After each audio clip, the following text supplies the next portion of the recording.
Bonjour, l'organisation à but non lucratif Projet Veritas a publié une vidéo d'un lanceur d'alerte sur Twitter. On y voit le PDG Jack Dorsey en train de parler de la censure.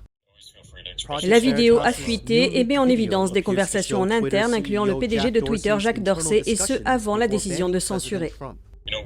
Nous nous concentrons sur un seul compte pour le moment, mais ça va être bien plus important qu'un seul compte, et cela va durer bien plus longtemps que juste aujourd'hui, cette semaine, et les prochaines semaines. Ça va continuer au-delà de l'inauguration. Il aurait été filmé en secret par un lanceur d'alerte infiltré chez Twitter. Dorsey suggère qu'ils doivent être prêts à censurer un plus grand nombre de comptes. Donc, l'accent est certainement mis sur ce compte, et sur la façon dont il se rattache à la violence du monde réel. Mais nous devons également réfléchir à beaucoup plus long terme sur la manière dont ces stratégies se développent dans le temps. Je crois que cela va durer dans le temps. Le projet Veritas a tweeté que la vidéo est la preuve d'une censure devenue sauvage. Twitter a interdit définitivement le président 2 jours après l'assaut du Capitole, l'accusant d'incitation à la violence. Twitter a déjà supprimé un grand nombre de comptes pro-Trump. En début de semaine, Dorsey a déclaré que la décision de la société de supprimer Trump était source de division et créait un précédent dangereux. Mais il a dit qu'il estimait que c'était la bonne décision. Le fondateur du projet Veritas, James O'Keefe, affirme que malgré leur statut d'entreprise privée, les plateformes de médias sociaux ont plus de pouvoir que les 3 organes du gouvernement. Il a indiqué que d'autres informations concernant Twitter seront publiées ultérieurement. Le président du cabinet juridique Thomas Moore affirme que la censure érode les fondations de l'Amérique et attaque à la fois les valeurs judéo-chrétiennes et la Constitution. Richard Thompson affirme que la censure de Big Tech et la diffamation contre les partisans de Trump dans les médias est plus qu'une attaque contre un groupe de personnes, c'est une attaque contre les principes fondateurs de l'Amérique et ferait partie d'un programme plus large. Et donc, quand vous commencez à remettre en question les fondements de notre nation, qui sont les fondements judéo-chrétiens, en fin de compte, la maison s'écroulera. Et ils veulent obtenir un nouvel ordre. Et ce nouvel ordre, c'est le mondialisme. Thompson est le président d'un cabinet d'avocats à but non lucratif dont la mission est de promouvoir et de défendre l'héritage de l'Amérique, la liberté religieuse, le caractère sacré de la vie et les valeurs familiales. Thompson considère la récente répression comme un effort plus large pour sanctionner les croyances chrétiennes. Parmi ceux qui défendent les valeurs conservatrices, beaucoup sont des croyants comme l'étaient les pères fondateurs. L'Amérique a été fondée sur des principes judéo-chrétiens, les droits fondamentaux. La Déclaration d'indépendance parle de notre Créateur, qui a donné des droits inaliénables à la vie, à la liberté et à la poursuite du bonheur. Il affirme que la censure et la diffamation sont une attaque contre le premier amendement. Il insiste également sur le fait que le président n'a pas incité à la violence avant l'attaque du Capitole. Et ils essaient vraiment d'attaquer et de restreindre la liberté d'expression. Or, la liberté d'expression est l'un des éléments fondamentaux de notre République démocratique. Selon Thompson, Twitter affirme avoir interdit le président Trump au nom de la sécurité publique, mais il laisse s'exprimer le Parti communiste chinois et sa propagande, ce qui selon lui donne des indications sur leur véritable motivation. Des entreprises comme Google et toutes les autres sociétés de haute technologie, elles veulent faire des affaires en Chine. Là où il y a vraiment une tyrannie au 10e degré. Elles préfèrent gagner de l'argent sur le dos de personnes détenues en esclavage, plutôt qu'en faisant ce qui est juste.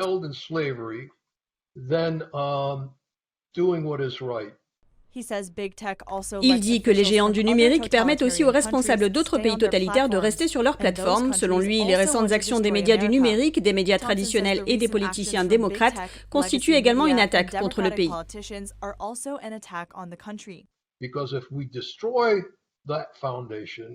Si nous détruisons cette fondation, notre pays sera finalement lui-même détruit. Il portera peut-être encore le nom d'États-Unis d'Amérique, mais les États-Unis d'Amérique auront une toute autre signification et des valeurs bien différentes de celles pour lesquelles les pères fondateurs et les générations qui ont suivi se sont sacrifiés afin de les préserver. Selon lui, pour protéger le pays, les partisans des 2 côtés devraient faire passer la Constitution et les principes fondateurs de l'Amérique en premier, car c'est ce qui a toujours uni les Américains et gardé l'Amérique libre. Le confinement est-il bénéfique ou néfaste? Après des mois d'une politique de confinement des plus strictes, le message du maire de Chicago et du gouverneur de New York est devenu « Nous devons nous ouvrir ». Un professeur de médecine de l'université de Stanford nous propose un éclairage sur cette question. Les messages contradictoires des médias, du gouvernement et des responsables de la santé publique ont semé la confusion dans l'esprit des gens quant à l'utilité réelle du confinement. Le docteur Jay Bhattacharya est professeur à la faculté de médecine de l'université de Stanford, médecin, économiste de la santé et expert en politique de santé publique. Il qualifie les fermetures d'échec de la créativité en matière de politique de santé publique. Il affirme que l'économie doit reprendre en mettant l'accent sur la sécurité. Les confinements traduisent un manque d'imagination dans la politique de santé publique. Et ils ont entraîné des dommages catastrophiques tant au niveau national que mondial. Je pense que nous allons en supporter les coûts pendant longtemps. Bhattacharya a récemment coécrit une étude qui a comparé les cas de virus dans des pays avec des politiques strictes comme l'Italie, l'Allemagne et l'Angleterre, avec des pays ayant moins de restrictions comme la Corée du Sud et la Suède. L'étude a montré que les mesures draconiennes de confinement n'ont aucun avantage significatif. Selon lui, puisque les ouvriers et les travailleurs essentiels ne peuvent pas se permettre de rester chez eux indéfiniment, les mesures de confinement ne fonctionnent qu'en théorie. Les confinements ont protégé les riches, les personnes qui peuvent se permettre de travailler à domicile sans perte de revenus. Ils n'ont pas protégé tous les autres. Ce résultat n'est pas surprenant.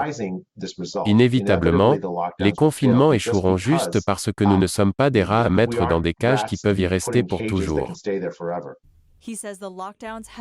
Selon lui, les mesures de confinement ont affaibli la confiance des gens dans la santé publique car elles leur ont semblé arbitraires et les responsables de la santé ont souvent donné des conseils contradictoires. Bhattacharya encourage l'utilisation de bons arguments de santé publique pour dire aux gens de maintenir la distanciation sociale et de consacrer des ressources aux populations vulnérables. Il note que la pandémie a été énormément politisée et que les traitements des populations vulnérables devraient être basés sur la science et non sur la politique. Il a lui-même été témoin de la censure dans la communauté scientifique. Il y a cet esprit de censure au sein de la communauté scientifique envers les personnes qui ne sont pas d'accord avec l'opinion majoritaire. C'est absolument terrible pour la science. Selon lui, pour que la science continue, les gens ne devraient pas diaboliser ceux qui ont des opinions différentes et plutôt privilégier le débat et la discussion scientifique. Il estime que pour aller de l'avant, les politiques publiques doivent protéger les personnes vulnérables, ouvrir les écoles et commencer à lever les restrictions en mettant l'accent sur la sécurité. Un éminent professeur de l'Institut de technologie du Massachusetts a été arrêté pour avoir caché ses liens avec le régime communiste chinois. Il a bénéficié de plus de 19 millions de dollars de subventions fédérales pour la recherche. Jeudi dernier, le FBI a arrêté le professeur Gang Chen du Massachusetts Institute of Technology. Le FBI accuse Chen de ne pas avoir divulgué ses contrats avec le régime communiste chinois, d'avoir commis une fraude électronique, une fraude aux subventions et d'avoir rempli de fausses déclarations fiscales. Gang Chen est un professeur en ingénierie électrique. C'est un citoyen américain d'origine chinoise qui travaille au MIT depuis 2001. Chen dirige 2 laboratoires de recherche. À une certaine époque, il a également dirigé le département d'ingénierie mécanique. Le FBI pense que Chen a, je cite, sciemment et délibérément escroqué les contribuables américains de 19 millions de dollars de subventions fédérales pour renforcer la recherche chinoise en nanotechnologie. Les liens de Chen avec le régime communiste remontent à 2012, selon le FBI. C'est alors que le consulat chinois à New York lui a demandé de fournir son expertise en échange d'une compensation financière. Le FBI a découvert que Chen avait reçu 29 millions de dollars de financement de la part d'entités liées au régime étranger. Il a également reçu plus de 350 000 dollars dans le cadre de divers programmes de promotion de talents chinois. Il n'a jamais rien révélé de tout cela, ni au MIT, ni au gouvernement fédéral. Le FBI souligne que l'arrestation de Chen ne suggère pas que la plupart des étudiants et des professeurs chinois sont à la solde de la Chine. Il ajoute, je cite, « Certains d'entre eux exploitent cet environnement de collaboration et cela doit cesser ». Le président de l'Institut de recherche a déclaré que l'arrestation de Chen est une nouvelle bouleversante et a qualifié Chen d'universitaire très respecté. Une nouvelle étude menée au Royaume-Uni révèle que le niveau d'immunité naturelle après avoir contracté le virus du PCC est similaire à celui d'un vaccin chez certaines personnes. Un virologue nous en parle plus en détail. Un groupe de scientifiques britanniques vient de publier les résultats d'une étude qui a duré 5 mois. Après avoir observé près de 7000 travailleurs de la santé qui ont été infectés par le virus du PCC, les scientifiques concluent que l'immunité naturelle du corps humain contre les anticorps réduit le risque d'infection d'environ 83%. Ce chiffre est très proche des niveaux d'efficacité que nous constatons avec les différents vaccins. Donc, même si cette étude porte sur une courte période, elle démontre qu'il existe une certaine protection. Évidemment, ce que nous ne savons pas, c'est ce qui se passe au-delà de 5 mois. Ils vont poursuivre l'étude pendant 12 mois pour savoir ce qui se passe avec les personnes qui ont acquis une immunité naturelle. Selon Young, l'étude soulève une autre question sur l'efficacité des vaccins. Une petite partie des personnes ayant participé à cette étude ont pu être infectées à nouveau. Ce qui soulève une question très intéressante, que signifie l'induction d'une réponse immunitaire protectrice par le vaccin? Et cela signifie-t-il que les gens seront de nouveau infectés, même s'ils sont vaccinés? D'après les informations dont disposent jusqu'à présent Young et ses collègues, la réinfection est généralement rare 2 semaines après la vaccination. À l'avenir, il affirme que les scientifiques devront déterminer combien de temps la protection du vaccin dure réellement. L'un des problèmes réside dans le fait que nous savons, grâce à l'expérience acquise avec le coronavirus concernant les infections chez l'homme et chez l'animal, qu'après 6 à 12 mois, la réponse des anticorps dans votre sang, la réponse qui est très importante pour contribuer à vous protéger, commence à diminuer, et vous pouvez alors devenir susceptible d'être réinfecté. Selon Young, l'autre point à garder à l'esprit est la mutation du virus et les variants qui apparaissent partout dans le monde, et ce sont des problématiques qu'ils sont en train d'étudier.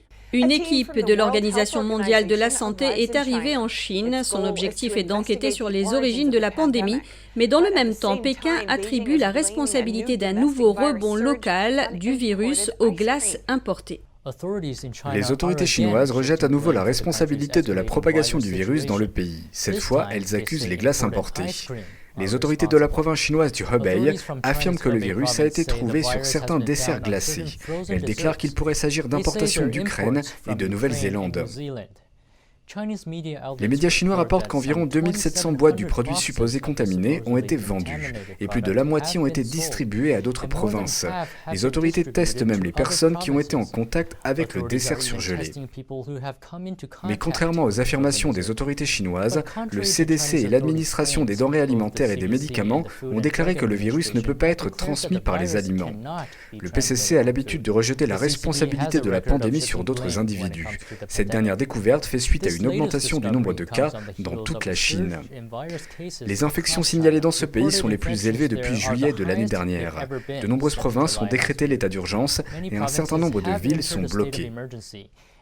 Tout récemment, dans la province chinoise du Heilongjiang, les autorités ont demandé à près de 40 millions d'habitants de la région de se mettre en quarantaine.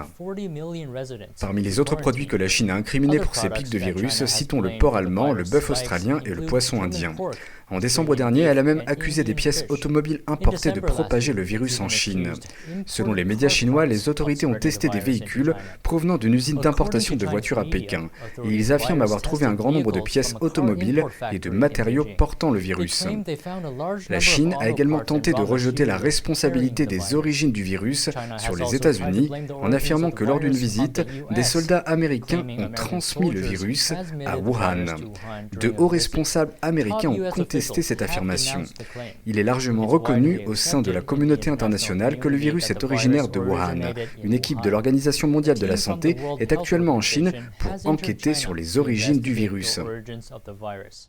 Pour éviter la censure de YouTube, vous pouvez vous rendre dès maintenant sur notre site internet et vous inscrire à la newsletter pour pouvoir recevoir toutes les informations et continuer à nous suivre sur la toile. Par ailleurs, vous pouvez également nous retrouver sur les plateformes Odyssey et Rumble.